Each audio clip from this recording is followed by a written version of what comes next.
right, ladies, gentlemen, gamers, welcome back to the next wonderful set of patch notes from Riot Games League of Legends. 10.7 is where we are. 2 weeks ago, we were on 10.6, and hopefully another 2 weeks we'll be on 10.8 if Corona doesn't kill us all. So I just came out of a 6.5 hour streaming session of Risk of Rain 2 with the new update dropping today. And boy, is my mind tired, but I know I have a duty to react to patch notes. So, let's get into it. Hello, my children. Oh, God. Welcome to 10.7. First of all, we know we've been crowing about it for a while, but it's finally here. The spookiest of all the scarecrows, Fiddlesticks, and Tedric is nowhere to be found. Lol, in the trailer. We've also continued to work on matchmaking in ranked solo duo games. We're aiming to balance pre-made duos on both teams. Additionally, you'll see improvements to both One For All and ARAM. Cool. So it doesn't seem like a big patch. They've been teasing Fiddle for God knows how long, and he's finally coming out. Probably in 2 days, because the patch comes out 2 days after this comes out. And this came out today. So, the skins. We have Fury Horn cosplay Veigar, Pengu cosplay Tristana, Pajama Guardian cosplay Urgot, and then Worldbreaker Scion, Malzahar, and Maokai. Alright.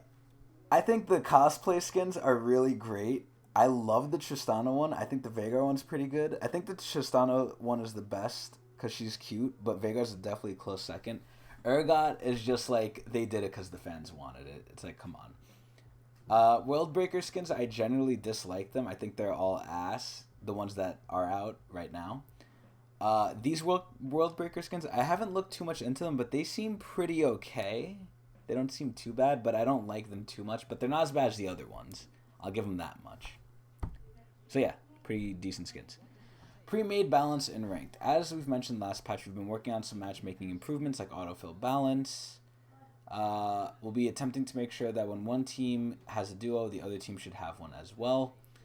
And then this change will only be applying to ranked solo duo for a while. We'll be looking into flex and normal games later, they say. But since pre-mades can be of all different sizes in those modes, making them equivalent across teams can be more complicated. Cool. So, Fiddlesticks has been updated. What do I think of this new Fiddle? For those of you that don't know, I'll go over his abilities very, very quickly here, and will not show them because I'm lazy. His new passive is instead of wards, he gains copies of himself, effigies, and he uses them as basically free pink wards. And if the enemy goes near them or sees them, it will start acting like it's a champion, and it'll go like towards them, it'll start ulting, it'll start like running at them and stuff, and then it'll disappear because it won't do any damage, but it'll look like it's you, and the enemy won't know if it's you or if it's an effigy. So it's kind of cool. It kind of scares the enemy a little bit.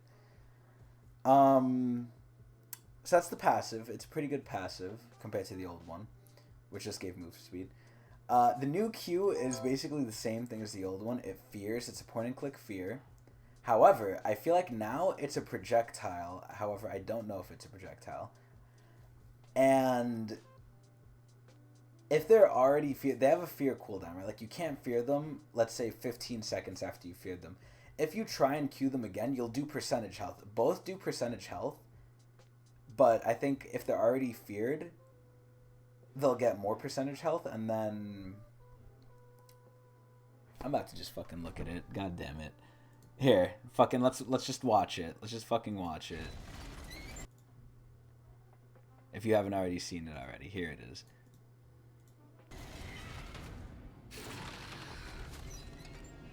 So, that's his passive. You know, little effigies. Oh no, which one is Fiddle? Oh, it's not any of those. Okay, that's his ulti. If he does anything from outside the enemy's vision, it fears them, by the way. So, like, if they don't see you and you hit them with an auto, it fears them, I think. If they don't see you and you hit them with an E or a W or an alt, you fear them. And then if you Q them after their fear cooldown timer isn't up yet, then you get more damage. See, there's the Q, terrifies. Then if they're already scared, it does more damage. The W now sucks everything, and the last tick of it does missing health damage. So it's very good as a finisher.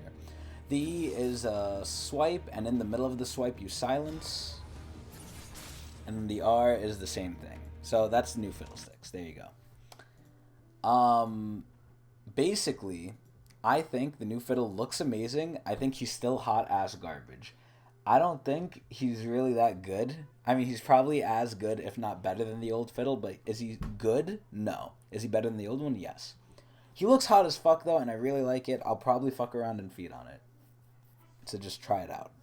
But I know you can clear really fast now, because anything within the suck radius of the W gets sucked. So that's really good.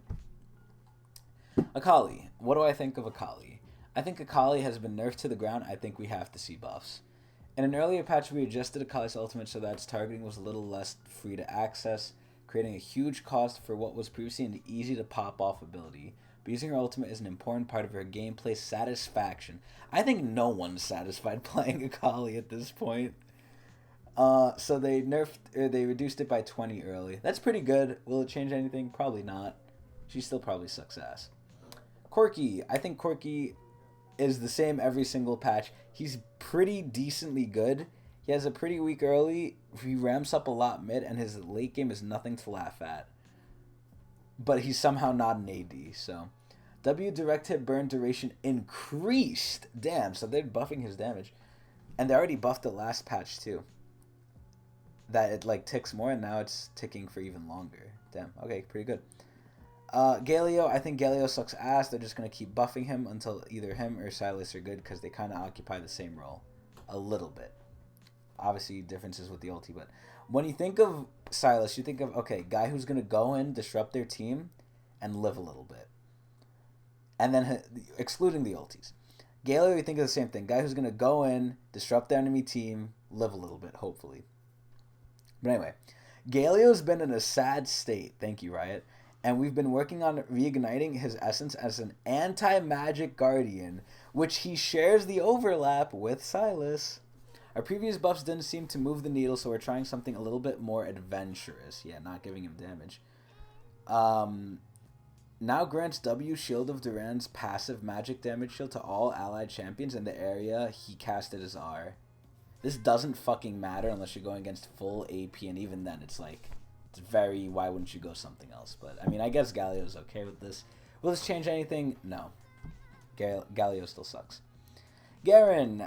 Garen's probably still a problem child. I've played him. I've seen him played. He's pretty fucking good. He's not OP in my opinion, but he's probably going to get slightly nerfed.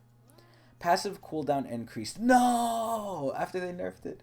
Q movement speed duration decreased early, scales more later. That's actually really good. So instead of 7, they're upping it by 1 second. That's honestly fine. And the move speed early lasts 1 second and then goes to 3.6. So you're losing half a second early and gaining 0.1 later. It does not ramp up at all. What the fuck are they saying? This sucks ass. But I think this kind of curbs him a little bit. I think these nerfs are okay to him because he's not OP, but he's in a good spot. Ivir, the guy who sucks dick, and even after getting range, still sucks dick. Probably going to see buffs. Base damage of Trigger Seed is buffed by 10. That does nothing. Wait, later it's hugely buffed. It does plus 30. Ivern got the short end of the stick with some of the more recent jungle system changes. Lol, and he's supposed to be the jungler. And we're not brushing that off. We're attempting to give him back that power and then some. And then the cooldown of Daisy is going down by a lot early. By like a full 20 seconds. That's really good. Will this change anything for Ivern? No, he still probably sucks dick. A lot of the changes probably don't even matter, but we're coming up on one that's going to be interesting. Kaisa. What are they doing to Kaisa? Holy shit. I think Kaisa is in a bad spot along with Xayah. They kind of took the 2 star ADs of the game and just nerfed them into the ground. And now the star AD is MF, which I'm pretty sure should get touched. If she doesn't get touched this patch, I'll be very fucking surprised. But Kaisa is not bad. She's not as good as she was. I think she's still decent. I mean, she's still a good late game AD if you get going, but it's very easy to fall behind on her, I feel like. So what are they doing? Supercharged Superfly. We're giving Kaisa some more opportunities for late game outplaying while also maintaining her takedown potential. So the cooldown on the E is going down by 2 seconds. This does nothing. Nasus. Now, these are the big changes. These are the very big changes that actually matter. Nasus. We wanted to increase Nasus's utility since that's the quality that more experienced players value and can capitalize on. Because honestly, late game, the difference between 800 stacks, 1,000 stacks, 1,200 stacks, it doesn't really matter. If you're gonna kill someone, you're gonna kill someone. If not, you're not going to. And Nasus more becomes about, yeah, you'll start doing the damage you're gonna be doing, which is just nuking. We don't even have to have like a number on it. It's just after a certain amount of stacks, you're just nuking. Getting more is like overkill. It's good, but it's overkill. But at that point, what can you buff about him? You can't buff his stacking because then he'll become an animal. So what else can you buff? His utility, which is what they're doing. So the range on the Wither... Wait a minute. This is not what I expected. Wait a minute. So originally they planned to ship Nasus out where off of his stacking, he would scale better. So the more stacks you had, the longer range the W would be and the better the ulti would be with size. So instead of that, they're increasing the range of W by just 100 to make it 700, which is good. So you just get it immediately, 700 range. And then instead of hitting the ulti, they're hitting the E, which goes from 15 to 25 and 35 to 45. That's a huge amount of armor reduction. That's almost as much as Yasuo's ulti max rank. Max rank E is 45% for Nasus. For Yasuo, it's 50, and that's an armor reduction. Yasuo's armor reduction is only for him, because after he ultis, he gets only for him. But this armor reduction is for everyone in the E, so your whole team benefits off of anyone who's in your E. This is actually really a good change, and it's kind of really good for team fights. Thank you, Spotify, for the ads, by the way. Yeah, this is actually really good. Will this get people to play Nasus? Maybe. Will people who play Nasus use this? Probably. Will this make Nasus better? Yes. Will it make him OP? Probably not. But he might see a tad bit of nerfs after this, because this seems a lot. But we'll see. Nasus generally is either feast or famine, so. Nocturne. I think Nocturne's a pretty good jungler, very baseline, so because he's so baseline and other junglers have been added in, aka the laners that aren't junglers, I'm assuming we're going to see him get buffed. So what are they doing? Nocturne has gone from meme to nightmare, and quite frankly, there's enough spook with Fiddle in town. We're cutting out some of Nocturne's general power, focusing on letting his opponents attrition him out of lane and controlling his scale potential before going full-on darkness. So they don't like his laning, and they're just cutting his little base stats to help his laning. Alright, this is nothing. Riven. Riven kind of sucks dick. I'm going to see buffs, hopefully. Even though I don't want to, I'm an AD player. So the base health is getting rounded out. Health regen's getting buffed. Okay, little buffs here and there. Probably might help her a tad bit. Talon. I think Talon sucks cock. He used to be known as the menace. Now he's just the joke. We'll probably see buffs to him because aside from being useful in the first 5 to 10 minutes of the game, where if you get fed, you can hopefully carry in the next 15. If not, you lose and you're useless. We all know Talon holds his blades close to his heart, but he's letting them go too often. We're not taking them away from him, but he's proving to be a menace in higher skilled play. Yeah, because it's all about early game there. Where his early game wave clear allows him to roam far more and far earlier, this patch we're reducing his reliance on said blades. Cool. So they want him to stay in lane. So they're nerfing his wave clear. 0.4 bonus AD, 45 plus point. So they nerfed it by 5. And then return damage. Oh my god. They nerfed the return damage heavy, but they increased the scaling. Holy shit. They nerfed the return damage a lot. Wow. Because usually on Talon, you're not going to hit the return damage in lane on the enemy champion. You're always going to hit it on the minions, obviously. So this change makes a lot of sense, and it's a very smart change. I will give it to Riot. That's good. That's a good one. That's a good one, Riot. I like that one. Will it solve the problem? Probably. Will it oversolve it, whereas people don't play him and think he's weak? Maybe not, because it comes back later and scales better. So I think this is okay. I think this solves the problem they actually want to, which is something Riot does not do very often. Wu Kang. This guy is actually insane. This guy is so fucking good. I feel like this is one of the top laners in a long time that made me just scared. The people who used to do this were Riven. I think that's it, actually. Riven, Darius, and just... We'll leave it at there. But those people, just on site, I'd be like, okay, I might die. When I see Wukong on site, I just think, okay, I might die. Which is a little stupid. And I'm actually happy we have something like this, because it reminds me of old school League, of how stupid things were. But in this day and age, I mean, the Riot doesn't want it. I'm actually a little okay with having it, even though I just think, okay, I'm dead. Maybe it should be nerfed a little bit, but yeah, this shit's funny as fuck, and cool as fuck to look at. It reminds me of the old days. So anyway, passive bonus armor decreased later, E base damage decreased later, now allows W and R to be queued up during its dash. Wukong has been outperforming our expectations, yeah, after you fucking overloaded his kit, are you kidding me? Despite success at bringing his multiple positions closer in power, we will continue to fine-tune him as players master the rework. Okay, cool. 5 to 11, 5 to 9. And base damage is going down by 40. Damn, that's a lot later. But he could queue up stuff. That's cool. Will this bring him in line? Maybe. Probably not. He's probably going to get nerfed more. Ching Ching! I think Ching Ching sucks ass! But let's see what happened. We want to spruce up our Warrior of Demacia because, again, all the junglers are bad and they're trying to get non-junglers in the role.